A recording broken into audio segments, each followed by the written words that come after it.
સાબરકાંઠાની વાત કરીએ તો સાબર ડેરીમાં જ્યાં બોઇલર ફાટ્યું અને બોઇલરની સફાઈ કરતા સમય પર બોઇલર ફાટવાના કારણે એક વ્યક્તિનું મોત થઈ ગયું છે. ગુંગળામણને કારણે મોત થયું. 25 વર્ષના શ્રમિકને ગુંગળામણની અસરથી શ્વાસમાં તકલીફ થઈ અને ગુંગળામણને કારણે અન્ય 2 શ્રમિક ગંભીર રીતે ઘાયલ થયા. ગંભીર બંને શ્રમિકોને સારવાર માટે હોસ્પિટલ લઈ જવામાં આવ્યા.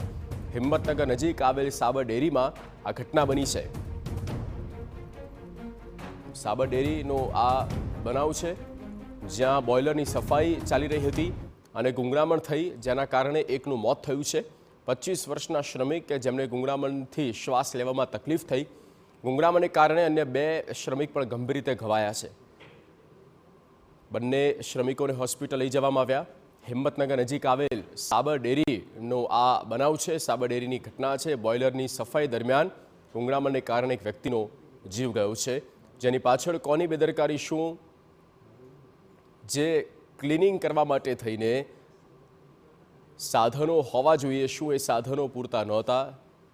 સંવાદદાતા અવનીશ ગોસ્વામી ફોન લાઈન પર. જી અવનીશ, પૂરી વિગત.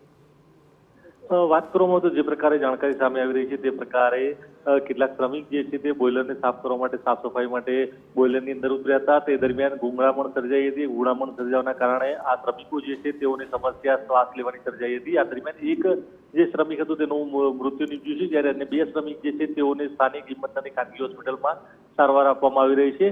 ગુંગળામણ થવાનું કારણ શું હતું અને બોઇલરમાં કોઈ પણ પ્રકારની અંદર ગેસ જેવું લીકેજિંગ થયું હતું કે કેમ, તે તમામ બાબતને લઈને તપાસ હાથ ધરવામાં આવી છે અને સ્થાનિક જે સાબર ડેરી અને અન્ય જે ડિઝાસ્ટર મેનેજમેન્ટનું તંત્ર છે તે પણ આ બાબતની તપાસમાં લાગી ચૂક્યું છે. બિલકુલ અવનીશ, આભાર માહિતી માટે.